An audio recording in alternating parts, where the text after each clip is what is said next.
Congratulations on your degree that you've had as a teacher. I'm role playing. Yes, that is stream at work.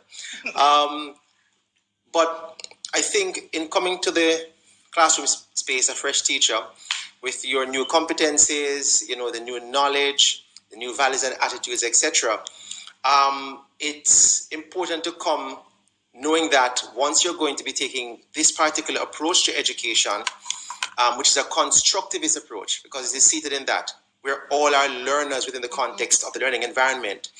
I know for teachers that can be a humbling experience. In other words, it is really saying, as a teacher coming to this particular learning space, I'm coming to students, I'm coming to parents and administrators who also know, who also have knowledge, who also have experiences and interests that are going to help to shape what this experience is going to be.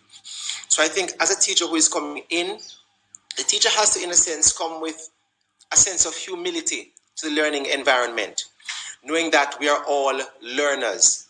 I can learn from my parents, I can learn from my students, and the school administrator that is here, there are also things that I can learn as well. I think that's important in terms of the teacher's attitude towards the environment, because as I think was mentioned by Ms. Price here, some very valid points. It is a team effort. It is a team effort.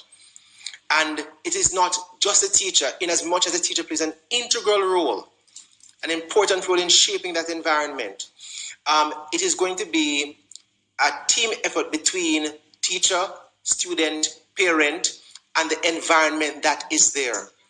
And the teacher has to come to that equation, if we want to call it that, with that disposition, that I am one part of this puzzle, and I'm going to play a role in a greater part of a whole.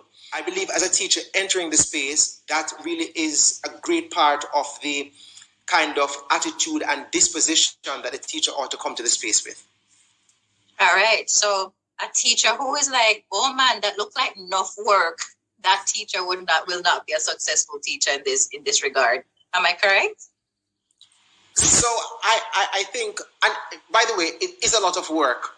So the teacher's assessment is possibly right.